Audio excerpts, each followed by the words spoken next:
Hi, Sharon Brennan here, Cottage Lane Stamper. I'm an independent Stampin' Up! Demonstrator from Minnesota, and today I wanted to show you a Cascade card. I love this because it stands up by itself. Um, I'm making it actually for my daughter's 40th birthday this month, and I saw several versions of this on Pinterest and YouTube. The first one I saw was by someone from the UK, and hers you had to make your own envelope for because it was an A5 size, and it seemed a little complicated.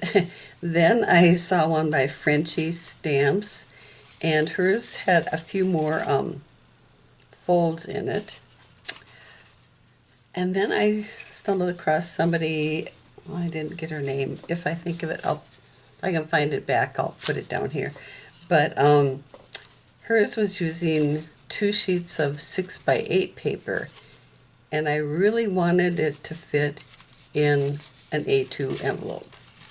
So I just adjusted it a little bit and came up with this one. So I think it's kind of pretty. The paper I'm using here it's from the Celebration catalog. It was called Light and Airy, I think, something like that.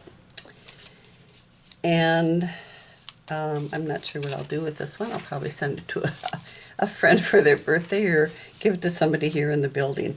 Anyway, I've been doing that. I live in an apartment building, and they post birthdays on the elevator, and so if their birthday's posted, they get a card from me on their birthday. So anonymously, I just drop it off at their door. So anyway, we're going to use another sheet of that paper. If I can find it here. It's right here. And I love this paper. I love these little birds. It's gorgeous. It's got a wash on the other side, purple wash. It's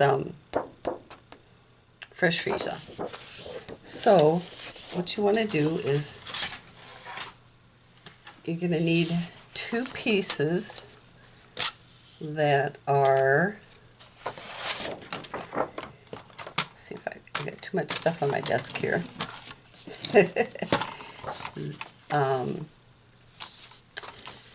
They're going to be 5.5 this way.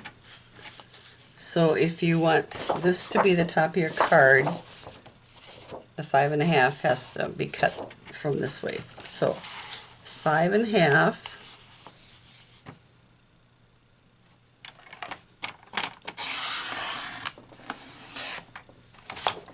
by 8.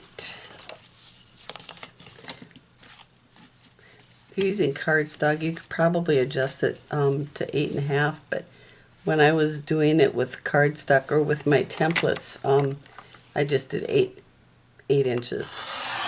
It seemed simpler. So there's one that is 5 by 8.5, and now we need to cut another one. I'm going to cut 8 here first, just to try to conserve a little bit of paper, because then I have a 4-inch piece and I can use it on another card. So, and this is 5.5 again. And then there's another strip we can use for something else. So we just tuck this in, and I need to go get my scoreboard.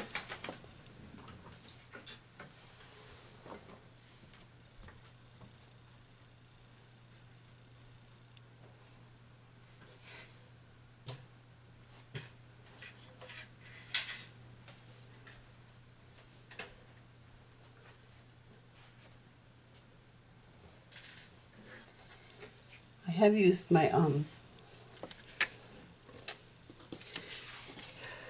paper trimmer, but I'm going to use a scoreboard for this. So first of all, we are going to get our ruler out, and we're going to make a line down the center at 2 3/4 inches, because that's half of 5 1/2. So 2 3/4 and 2 3/4, and then we're going to draw a line between those two.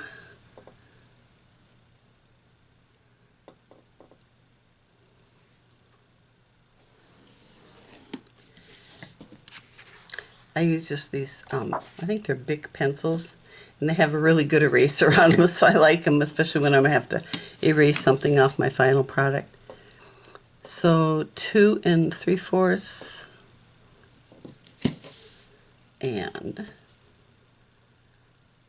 2 3/4, and then just draw a line there between those two. I could use my my paper trimmer too and just draw down between the in the gutter, or whatever. That's what I call it. You could do it like this too. Just do 2 3/4, close it, and then just draw down in this. So either way works, whatever is easiest for you. So now we're going to score this on the long side at 2, 4, and 6. So if you have it 8 1/2, just do 8. It's easier. Save that other 1/2 inch from your cardstock for a little label. So 2, 4, and 6. Now, this is the tricky part if you are using directional paper like I am. So, I did it wrong the first time. My birds are upside down. So I saved this, and I'm going to take it apart so that I know which way to cut it for sure this time. So we're just going to use that as my guide. Let's set it over here.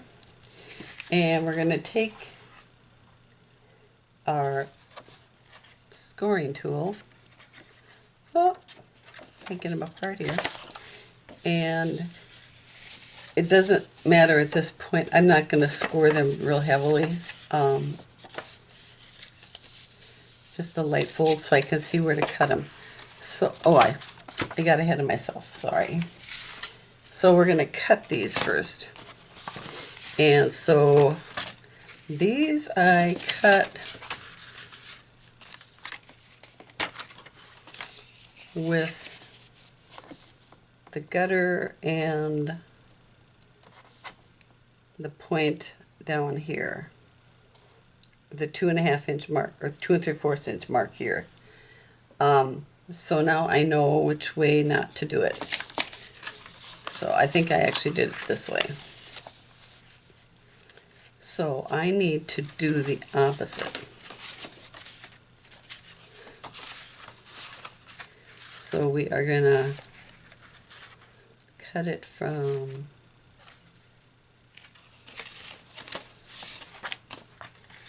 here to here, I believe. Make sure I'm not doing it the same way again.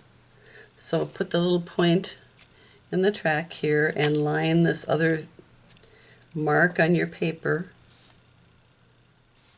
there. I'll make sure I'm not doing this the same way.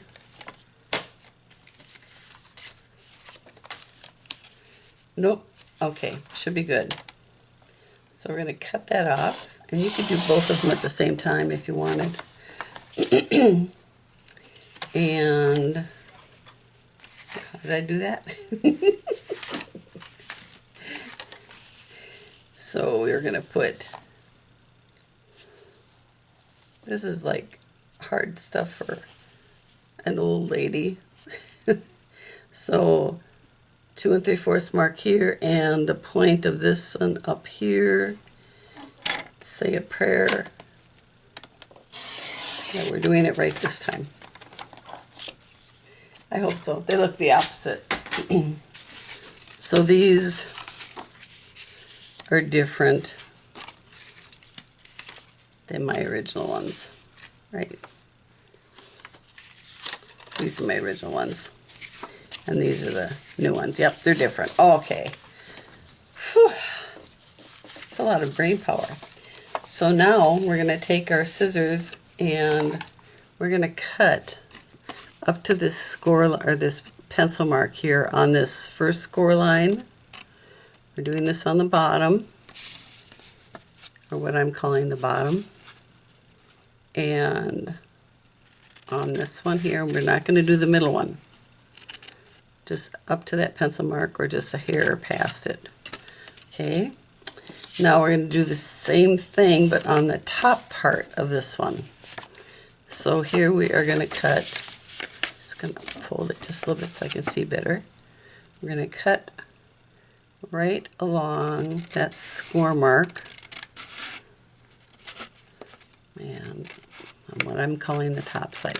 Now if you're just doing regular cardstock and you're going to stamp your images, this isn't a problem. You don't have to worry about directional paper. But I thought this paper was so pretty.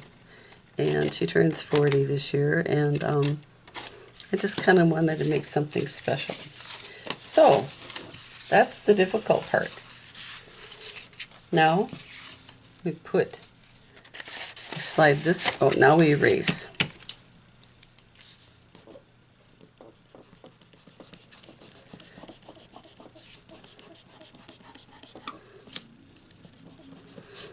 You can't even see that mark there. So you should have two pieces. I'll show you in a minute what they look like. Just want to erase this. I'm going to hold it down so it doesn't tear while I'm erasing. Okay. You should have two pieces that look the same, but one is cut on the top part and one is cut on the bottom part. So now we're going to slide these together, and then this one slides in here,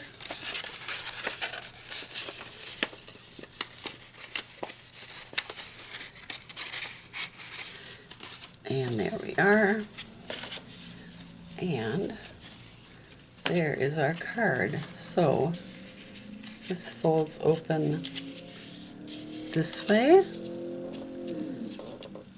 One of the reasons I wanted to use my scoreboard is my paper trimmer, I think, is just a hair off. And when I sometimes score things, like I did for my classes, they were just not right. So, and so this goes like this. I'm making this look really difficult, and it's not. So I didn't bend that one. So there we have it upside down again.